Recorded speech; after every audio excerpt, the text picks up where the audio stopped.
चिड़िया और चुरुंगुन यह कविता हरिवंशराय बच्चन ने लिखी है। इस कविता में कवि ने किसी चिड़िया के बच्चे की बाल सुलभ जिज्ञासा का वर्णन किया है। नन्हा चुरुंगुन जल्दी से उड़ना चाहता है ताकि वह पूरी दुनिया देख सके और उसके बारे में जान सके। उस चिड़िया के बच्चे का नाम है चुरुंगुन। तो चलो शुरू करते हैं कविता चिड़िया और चुरुंगुन।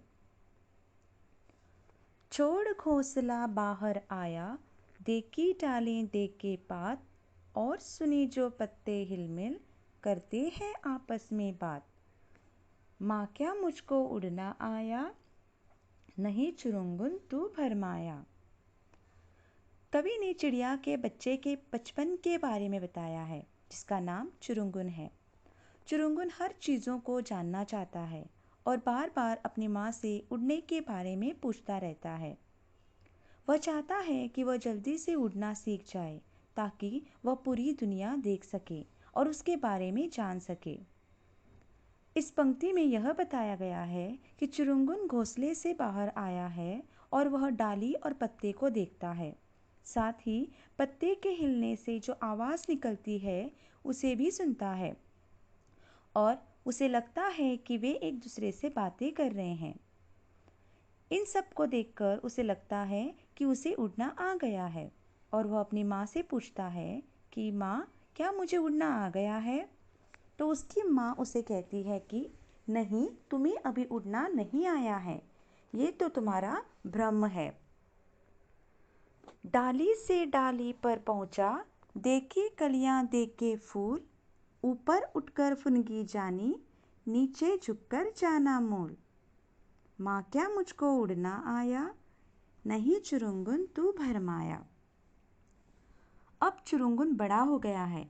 वह एक डाली से दूसरी डाली पर कूदता है और वह कलियां और फूल देखता है।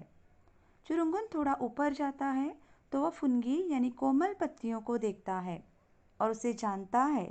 फिर वह जब पेड़ के नीचे झांकता है तो उसे जड़ों के बारे में पता चलता है। इन सारी चीज़ों को देखते हुए उसे लगता है कि उसे उड़ना आ गया है और वह अपनी माँ से पूछता है, माँ क्या मुझको अब उड़ना आ गया है। तो उसकी माँ फिर उसे कहती है कि नहीं, तुम्हें अभी भी उड़ना नहीं आया है, ये तो तुम्हारे मन का भ्रम है। कच्चे पक्के फल पहचाने, खाए और गिराए काट, खाने गाने के सब साथी देख रहे हैं मेरी बाट। माँ क्या मुझको उड़ना आया, नहीं चुरुंगुन तू भरमाया। चुरुंगुन को अब कच्चे और पक्के फल को पहचानना भी आ गया है। वह कुछ फल को खाता है और कुछ फल को काट कर गिरा देता है। वह कहता है कि मुझसे मिलकर खेलने और खाने वाले मेरे साथी मेरी प्रतीक्षा कर रहे हैं, इसलिए मुझे वहाँ जाना है। फिर वह अपनी माँ से पूछता है, क्या माँ मुझे अब उड़ना आ गया है। तो उसकी माँ उसे फिर कहती है, नहीं चुरुंगुन, तुम्हें अभी भी उड़ना नहीं आया है, ये तुम्हारा भ्रम है। उस तरु से इस तरु पर आता, जाता हूँ धरती की ओर, दाना कोई कहीं पड़ा हो, चुन लाता हूँ टोक टटोर। माँ क्या मुझको उड़ना आया, नहीं चुरुंगुन तू भरमाया। इस पंक्ति के माध्यम से कवि कहते हैं कि चुरुंगुन अब इतना बड़ा हो गया है कि वे एक पेड़ से दूसरे पेड़ पर आता जाता रहता है। कभी कभी वह धरती पर भी जाता है और कहता है कि अगर धरती पर कहीं कोई दाना पड़ा रहता है तो उसे भी इकट्ठा कर चुन लाता हूँ।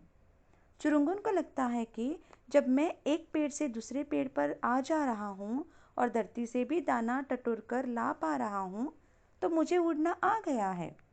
और वह अपनी माँ से कहता है, माँ क्या अब मुझे उड़ना आ गया है। तो उसकी माँ उसे कहती है, नहीं चुरुंगुन, तुम्हें अभी भी उड़ना नहीं आया है, ये भी तुम्हारे मन का भ्रम है। मैं नीले अज्ञात गगन की सुनता हूँ अनिवार्य पुकार, कोई अंदर से कहता है उड़ जा उड़ता जा पर मार। माँ क्या मुझको उड़ना आया, आज सफल है तेरे टहने, आज सफल है तेरी काया। इस पंक्ति के माध्यम से यह बताया गया है कि चुरुंगुन को ऐसा लगता है कि उसे अनजान नीला आसमान उसे लगातार पुकार रहा है। उसे लगता है कि उसके अंदर से कोई शक्ति कह रही है कि अपने पंख में इतना जोर लगा और उड़ जा और पंख फड़फड़ाते हुए उड़ता ही जा। चुरुंगुन माँ से पूछता है कि माँ, क्या मुझको उड़ना आया?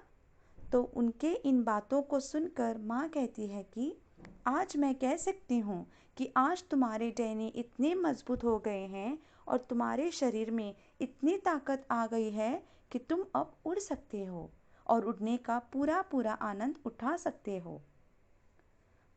आशा करती हूँ आपको यह कविता समझ में आ गई होगी।